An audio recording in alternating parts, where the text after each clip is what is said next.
أعوذ بالله السميع العليم من الشيطان اللعين الرجيم. بسم الله الرحمن الرحيم. الحمد لله رب العالمين وصلى اللهم على محمد وأهل بيته الطيبين الطاهرين. مسيبة جلبة تدبة. السلام عليكم ورحمة الله تعالى وبركاته. haray wano haldirno den non yontere hande wonde makko hande fuddoto den inchallah darsuji meden din ko humondire nahjul balagha. haray non kangal jutingol yewtere en fuddoto kisa. haray hande mido subani en do yewtere jiya dum e yewtereji amiral mu'minin alayhi salam imam ali. dum non si tay on dari ka nahjul balagha ka discours ji di wondon khutbaji di on taway o do ko mo numéro 42 yani capannay e didi woni numéro odo ngol kongol imam ali alayhi salam do jonnon en jangay hadith on firemmo waden explication ji seda wono haldirde non ko humondire kongudi mabbe di wa min kalamillahi alayhi salam ayyuha an-nas inna akhwafa ma akhafu alaykum ithnan اتباع الهوى وطول الأمل فأما اتباع الهوى فيصد عن الحق وأما طول الأمل فينسي الآخرة ألا وإن الدنيا قد ولت حذاء فلم يبق منها إلا صبابة كصبابة الإناء اصطبها صابها ألا وإن الآخرة قد أقبلت ولكل منهما بنون فكونوا من أبناء الآخرة ولا تكونوا من أبناء الدنيا فإن كل ولد سيلحق بأمه يوم القيامة وإن اليوم عمل ولا حساب وغدا حساب ولا عمل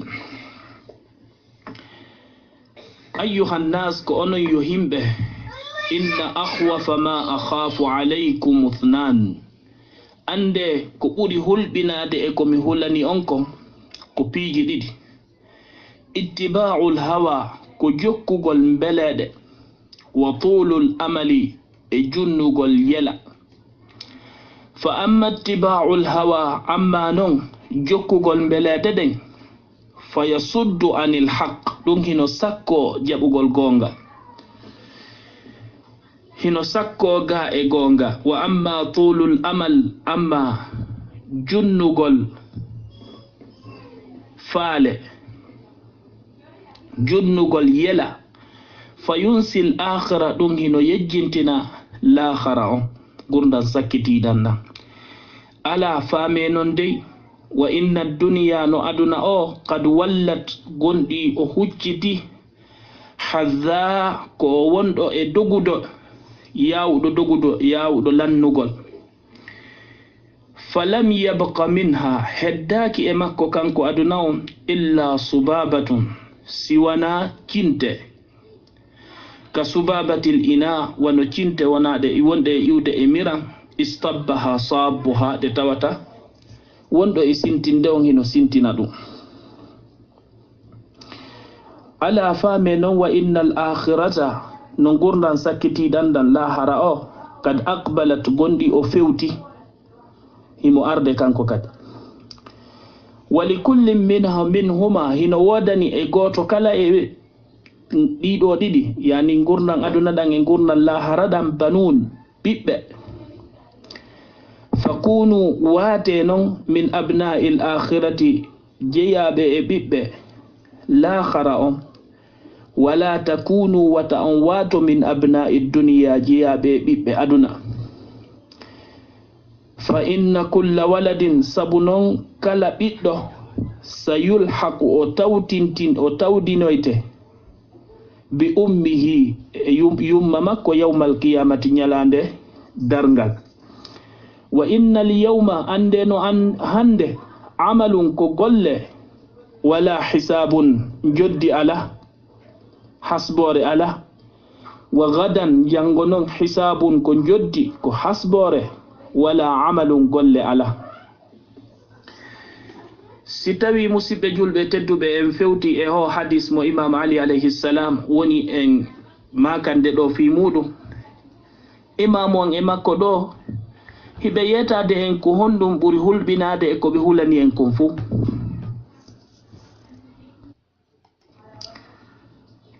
haray si tawi en fewti e ɗi konguɗi ko imamu woni e makude ɗo hiɓe ɓanginande en ɗo ko ɓuri hulɓinade e ko ɓe hulani en kon. ɓe maki ɗum noon ko piiji ɗiɗi. ɓe maki ara nun ɗum ko jokkugol mbeleɗe, ɗimmum ɗum ko juutingol yela. joni noon ɓe ɓurti maki ɓe ɓurɗi ɓanginde ko fi honɗum hiɓe hulani en ɗiɗo ɗiɗi, yani hiɓe hulani en ko ɓuri hulɓinade ko ɓe hulani en kon ko jokkugol mbeleɗe e juutingol yela.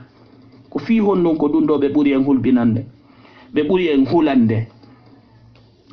ɓe maki ko sabu wondema ko wiyete jokkugol mbeleɗe ko jaɓata jooma muɗum jaɓa ko wiyete gonga kon, o iwtira ɓaawo gonga.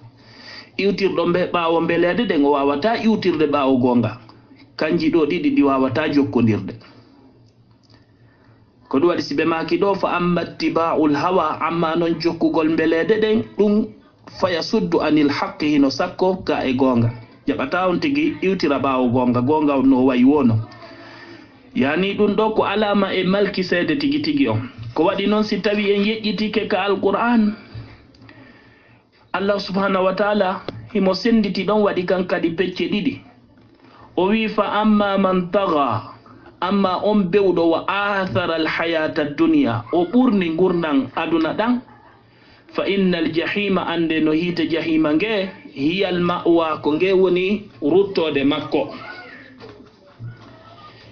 wa amma man khafa, amma on hulɗo maqama rabbihi, darno yeede yeeso joomi makko landite, darno yeeso joomi muɗum landite. wana han nafsa, o haɗi wonki makko kin kadi anil hawa e mbeleɗe, fa innal jannata hiya al ma'wa, haray ko aljanna woni ruttode makko. on yii sabu malal ngal ɗo alqur'ana on ino wi woɗɗitagol mbeleɗe, sabu malki seede nden iwtirgol ɓaawo mbeleɗe. ko ɗum waɗi si tawi imam on maki ɗo wondema awa ko wiyete jokkugol mbeleɗe kon dey hino jeeya e ko ɓuri hulɓinade e ko ɓe hulani en ko. ko waɗi noon ɗum ɗon naɓata on tigi siwana ka hiite. ala noon ko tawata ino hulɓini ɓuri ko tawata naɓay goɗɗo e hiite. ɓe maki wa tulul amal, e junnugol yela. mi heɓay ɗum ɗo, mi heɓay ɗum ɗo, mi heɓay ɗum ɗo. ko waɗi noon si tawi on tigi woni junnuɗo ko wiyete yela ko, sondowo himo yeli tun gurdam makko ɗan hino juuti, himo yeli tun himo jawdi makko hino ɓeydi, himo yeli tun moƴƴere makko hino ɓeydi, oɗo wawata miijade ko fi ko wiyete lahara kon, yani kanko e ko wiyete giggol aduna kon ɗo haray ɓe humodiri. ka o humodiri e ngu giggol aduna ngol, wo o woɗɗodira e giggol lahara on. ka o woɗɗodiri e giggol lahara on, wo o ɓadodiray e natugol hiite. ayi ko alama e ko wiyete alamaji malki seede yani. imam on maki wonde maɓɓe hino jeeya e ko ɓe ɓuri en ko ɓuri hulɓinade e ko ɓe hulani en kon. tulul amal, yani junnugol ko wiyete yela ko. ko waɗi noon junnugol yela on yejjintinay on tigi lahara on, on tigi golle fus e golleji lahara ɗi o darantako ɗi. yani ko honɗum o daranto ko gurdan aduna ɗan, ko honno aduna makko on ɗo moƴƴirta, ko honno aduna makko on ɗo neworta, ko honno aduna makko on ɗo welirta. ka on tigi darani ɗum ɗo wo woɗɗo ndiyele lahara on.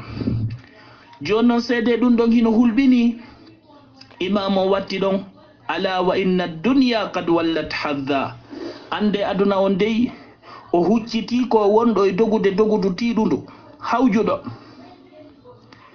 o humodira hay e piiwum gootum ko haɗata mo yawgol e dogudu makko ndu.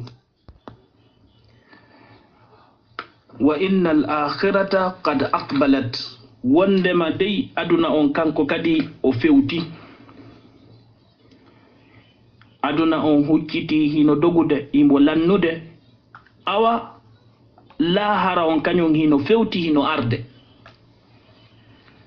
Yani si tawi en daari ɗo banu adama o ko o moɓodiral ñalɗi ñande wo ñande himo uytade seeɗa, yani himo woɗɗitade aduna o ka woɗɗiti aduna wo himo ɓeydade ɓadagol ko wiyete lahara ko. ɓe maki haray lahara on kañum kadi o fewti himo arde. Joni noon ɗiɗo ɗiɗi noon aduna on wo lahara on wo mo kala hino mari ko wiyete gueɗal, hino mari ɓiɓɓe. Imam on kaɓe tawi ɗon hiɓe hiɗi en hiɓe hiɗani en ɓe maki fakunu min abna'i l-akhira wala takunu min abna'i dunya. Wone ɓiɓɓe lahara wata wonu ɓiɓɓe aduna. Wone ɓiɓɓe lahara wata wonu ɓiɓɓe aduna.